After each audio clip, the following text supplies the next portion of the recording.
Hey guys, wagwan, what's up?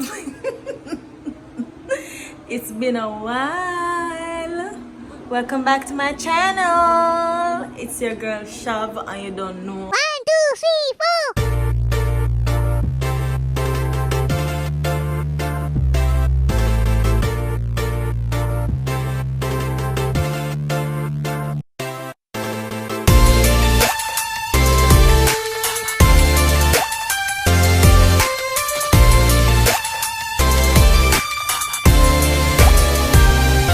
Hi guys, so I've received a few requests to do this video, and if you're planning to travel with any toddlers, if you have already traveled with toddlers and you're never too old to learn. So this video really is for persons who have never ever traveled with any toddlers before, whether it be your own or family member. And I wish I'd seen a video like this, before my recent travel. So if you're new here, welcome to my channel. My name is Shav, and my channel is all about lifestyle, travel vlog, bits and pieces of advice here and there, and just what life has to offer. You come here, we have fun, we laugh, and just join the family and get to know me, engage and all of that. But as I was saying in my previous vlog, you would have seen that I went to Florida. It wasn't a long visit, but I also took along with me my son. Now, tip number one in traveling, because things and time have changed and all of that. And tip number one: know the airline you're traveling with. Know the do's and the don'ts when traveling with these airlines, and also plan out your thing, plan it out to the T, like how much luggage you plan to carry. Because if you're traveling with a toddler, you can't just pack for yourself alone. You have to pack for yourself and you have to pack for your toddler, and you have to also pack with, just as if you're going on the road with the child, you have to pack like spare clothes, diapers and all of that. So let's dive in. So the airline that I travel with, this is not a sponsor video, let me put this out there. I'm not being paid to do this, and this is not a sponsor video. I am just sharing my experience and hoping that it can help somebody one day. And so tip number one is know the rules and know the do's and don'ts of the airline that you're traveling with. Know the do's and don'ts of the airport that you're going to, or the country that you're traveling to. And also know your kid, because the airline that I travel with was JetBlue, and their rule is that if the child is below 2-year-old, they consider it a lap infant. And a lap infant meaning that it's free. It's free, guys, free. But the drawback to that is that you would be wearing a seatbelt, there would be an oxygen mask for you, there will only be a life jacket for you. So therefore you basically, and people don't put this out there, you basically traveling with a lap infant is like putting your child at risk in the event, quote unquote, something happened, God forbid. But I traveled with Rain, and Rain was in my lap. Like when you're in a taxi and the child sits in your lap, no seatbelt, nothing at all, than just your hand forming like a barrier around the child. It's like that. So it was basically like sitting in my lap. I had my seatbelt on and everything, and it was basically like sitting in my lap the entire flight, going and coming, and I look at it and I said, what if something should happen? It's not safe. It's cheap, but it's not safe, And another thing we need to ask them airline, why are we supposed to pay an entire fare for your child that can't even talk properly? I know that they're probably looking from business wise, they're probably looking on it to say that it doesn't matter the height of the child, the age of the child, or it doesn't matter. A seat is a seat, and I guess that's how they see it, by saying, oh, a seat is a seat. But honestly, me think, I don't own a hairline and I don't know the expenses nor their revenues, but as a passenger, I'm speaking on a passenger point of view. Me think we can do something for the kids them. Probably push it up to 3-year-old. But I mean, the fare are 70,000. Just saying, this is not what I paid. So for example, the fare is 70,000 and it's you and a child traveling. You have to find double that. So if a 70 at the fare, you have to find 140,000 for you and a child who can't even properly talk. And I'm just saying, I don't think that's fair though. But from a business point of view, maybe they're saying, well, from the person that occupy the seat, whether it be a minor or a child, then from the occupy the seat to occupy the seat. So, but yeah, I think it's best to go by booking a seat. But for me, it was an experience and it was an opportunity that I don't think I wanted to pass up. So I booked the flight and my son was completely free on the flight because he was below 2-year-old. But the drawback to that is you have to leave the country before the child turns 2. If not, then you'll have to book a returning ticket, or you have to pay for the child to come back, meaning that you'll have to pay for a seat for the child to come back in if you wait until the child passes 2 years old to return back home. So yeah, and if it's a day over, according to them, you still have to pay as if you're paying for another adult. So yeah, that was the drawback for that. But yeah, traveling on the plane, it was okay. It was traveling with rain. This was what helped me. So as I said before, if you have watched my previous vlog, then you would have seen. So I bought this off Amazon. I am going to put like a picture on the screen and also like a link.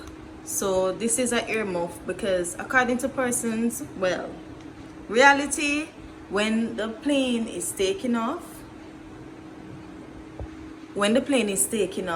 you know, your persons will normally say you chew a gum to like keep your ears open or to not allow your ears to like pop.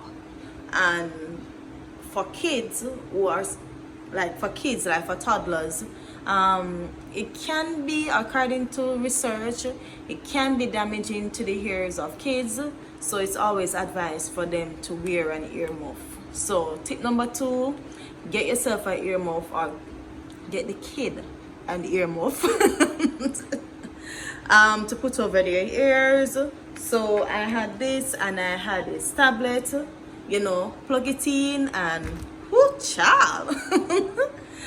The entire flight went so smooth because this was a distraction. And I was afraid that knowing my child, he would have taken this and fling it around. But what I did, I bought it a little earlier before my trip. And, you know, I plug it in from time to time and just put it over my ears. The first time I did it, him fling it away because I know my picnic. He fling it away. And, you know, when he realized that the sound was coming through this and not really through the tablet, you know, like myself, and like him discover something new. And, you know, so you can also do that. So the earmuff is important to protect their ears. Taking off and landing, the earmuff is important, guys. Don't forget the earmuff. And I bought this one because it's also fit his head. There are some there that they claim to say they can adjust, but this, I think this is a good buy. Trust me, it is. And it can flex. Once again, this is not a sponsored video. It can flex and it's good. As I said, it's a good earphone. So you can get this for your child as well for travel purposes. Outside of that, I don't really let him use it. And it also has some, I think, some volume or amplifier, Don't quote me, I do know nothing about earphones, but I think there's something in it that it doesn't allow the volume to pass a certain amount, so that it doesn't damage his hearing. So yeah, it was a good buy. Wasn't cheap, but it was a good buy. So yeah, that is also important to have. The third thing to note, guys, all right, going through TSA, I think that's what they're called, TSA. That's where, you know, after you check in at the window and they take your suitcase from you. Also, and they take, let me talk smooth. And they take your suitcase from you going, all right, wheel and come again. So tip number 2, make sure you get the earphone. Number 3 now is, I'm not sure if all the airlines does this, but for JetBlue, rain carry-on was free, because I definitely did not see the need to go overseas, figure rent a carry-on or to buy a carry-on just for the trip. So I took to buy a car seat just for the trip. I didn't see the need to, you know, I don't know if they rent them, but with the law or the US law, the child has to be in a car seat. So I had to travel. So what I traveled with was a suitcase, a carry-on, the car seat, my handbag. So that was like four items there. So the good part about traveling with JetBlue is that for kids, they get a diaper bag free, and they get a car seat free, and stroller is free. So going up to the counter, checking in, you can check on the car seat. My aunt advised me this, because they probably were wondering, and I said, oh, they're gonna put the car seat among other things. That was my biggest fear.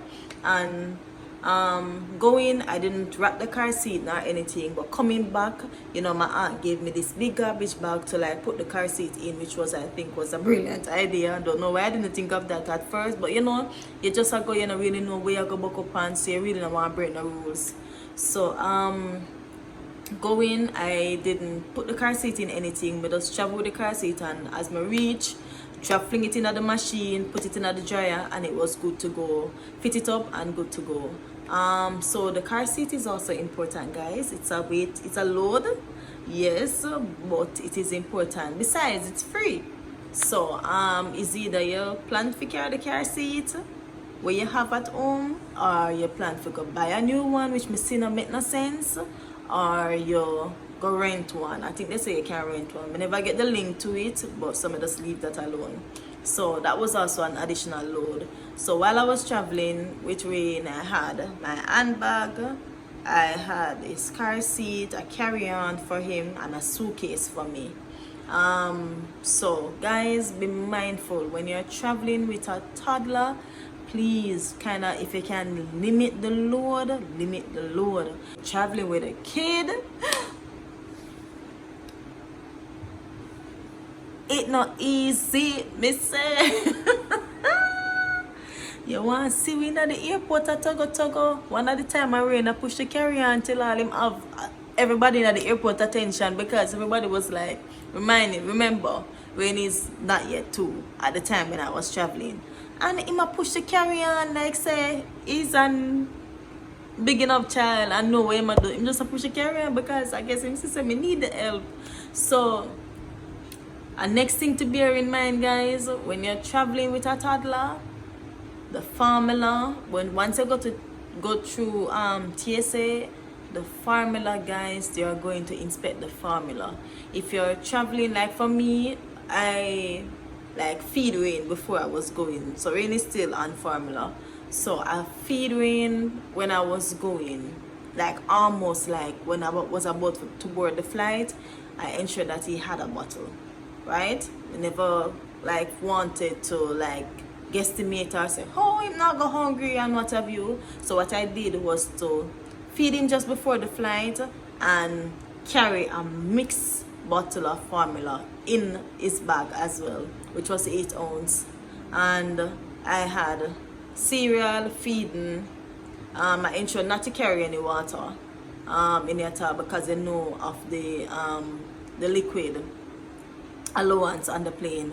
So I just had that one bottle of feeding mix and the feeding and cereal. So once I reached through TSA, I was pulled to one side because they had to inspect to ensure that it is feeding, and to inspect to ensure that it was cereal, and to check to ensure that whatever I had in the bottle was indeed formula. So that is also something that you need to bear in mind. When the lady was checking, I was like asking her, is there a problem? Is it that I'm not supposed to do this? She said, no, it's totally fine. You have a toddler, but rules are we just had to check it. So yeah. So if you're wondering if you can travel with formula and feed and formula and cereal, yes guys, you can. As I said before, I travel with JetBlue. I don't know what it is like with others, but I guess that's not linked to JetBlue, but more unlikely the airport in which I travel, which was Florida airport. What's it called again? I think it was MCO. I think it was MCO airport. Guys, don't quote me on the memory, working off memory. So yeah, that's something you also want to bear in mind. I think I'm going to insert a clip also of how I was traveling with rain in the airport. So if you don't have a carrier, which I just think rain was too big for a carrier. So what I did was I put him on the suitcase. So I had my handbag and I put him on the suitcase. So I think I'm going to insert a clip here where I have him on the suitcase in the airport. So it was like a joy ride, and it was easier for me. Bear in mind, it depends on the size of the airport, guys. Do not expect you can able, especially if the child is chubby, feel like have the child by your side the entire time. If you have a baby carrier, sure you can do that, but my go-to act was to put him on the suitcase and push him around the airport. The airport that I went to was the walk from the plane to go to the carousel, and then to go to immigration it was a long walk. And mind you, I had my carry-on, my handbag, then I had rain. It was too much. But yeah, that's something you also want to bear in mind. And it was a good trip. I was considering to purchase like a stroller when I was going, or to purchase it, ship it to my aunt, and then I had it to use when I go over, and then I would have it to use when I go over. But I'm glad I didn't do that, because one of my concern was like going to the mall, having him on my side, then having shopping bags, and a brilliant idea again from my aunt. She was like, you don't need to do that, just put him in the trolley that we're gonna use. And I would also insert a clip that helped me majority of the time, so I didn't have to be pulling out stroller, putting in the kid, then pulling it up back, putting it in the trunk and all of that. Just use the cart, which helped. So that was also a quick fix for me, and as I said, saved me back some money in actually going to purchase a stroller, which either which way when I come back to Jamaica, I would use it any at all. So that's also another thing to bear in mind. Which other question I had? And I think that was pretty much it. Some persons use like for me, for Rain, I didn't expect Rain to react the way he reacted. So it was all perky, busting big laughing at the airport till all people are looking and said, no, so it's like pity a baby, so but yeah, but some persons, like my aunt was also saying, like I don't really want to call it a leash, but like, you put it around the child and you have it on your hand for those toddlers who love to wander off. So it kind of helps you to keep a track of them, or to keep them close by. You're going into a different country, you don't know who is who and what they're capable of, so it's best to monitor your child as best as possible when you're traveling in an airport. As we know, do not give anybody a bags to carry as much as you need help. Let me go no a joke. So I was struggling, as I said, because I had the carry-on, I had rain, and I had my handbag, and my handbag was full. So I was basically struggling to go up, because it was like a slope coming off the plane, and then we go up a slope, and it was a long distance, as I said before, going to the carousel and then to immigration. And you know, this lovely couple, elderly couple, you know, the gentleman was like, you want me to help you carry your bag? And I was like, sure, because I need the help. And he was carrying the carry-on. I had my handbag still, but he was carrying the carry-on for me. And the man with the dog, I don't know what they're called. The dog was kind of hoof hoof and I make up nice, and you know, him pull over the man. So I guess him inspect the two is the guy carry-on and my carry-on, and to my surprise it was my carry-on that the dog was making sounds over. So he asked me to open it, which I did, and in it I had, so he was saying like, what you have in it? And I was, you know, telling that I have like sugar cane. I had sugar cane patty, bami. I was carrying up some food items for my aunt, but you know, you can't go foreign and go foreign with a too long aunt. Come on now. So made I carry up some things. So it was like, oh, is that the dog smell? Which was good, but you know, people look for me and I say, oh, them are black people or whatever. But anyways, that was besides the point. But you know, do not give anybody a suitcase to carry, because it could have been worse. It could have been that he snuck something in and I didn't see him. But yeah, so when you're traveling with a toddler, try to travel as light as possible. If you're traveling like it's you alone and not the next parent, like you're the mom and the child traveling and not like the mom, the dad and the child, you also want to minimize the load, because trust me, it's not easy. And these kids, them have a tendency, them no want walk. All of a sudden, them no want walk. Them want lift up. So yeah, that's also another thing to bear in mind. There are no longer stamping passport, guys. I'm not sure if it's just the US, but there are no longer stamping passports. So I heard somebody saying that you can go on a site on Google to check, you know, how long you're able to stay in the country and so forth. So they're no longer stamping passport. I think I just need to snuck that in. So how we had survived, you know, as I said before, we're going out or going to the mall, put him in the car seat, we reach to the mall, take him out, put him in a trolley, and that was pretty much it. I don't think I'm leaving out any important detail, so I think I pretty much cover what it was like. And guys, it's also good to travel, make sure you travel with enough spare. So ensure you travel with feeding. If it's not a popular feeding where you know you can't get in the US, ensure that you travel with sufficient feeding and sufficient diapers. Make sure you travel, because you don't know what can happen until you can be able to feel like reach where you're going, reach to a store to purchase these items. So as a mom, I think many of you tell this to the moms them, ensure you have change your clothes, ensure you have diapers, ensure you have like probably like something as a distraction. This works well, and that's pretty much it, you know. That's pretty much it. So guys, I just want to bring this vlog to a close. If you think I've left out something, you can just stick it in the comment section and I will surely respond to you. And I just want to say, guys, thank you for watching. I appreciate the like, I appreciate the subscribe, and guess what, check me in another video. In my next video, I think I'll be discussing, because I had shipped some items, I had packed a barrel and ship it. So in my next video, I will be talking about that. So you want to stay tuned. And I just want to say thank you guys for watching. Don't forget to like, share, subscribe, and love on the button. Bye.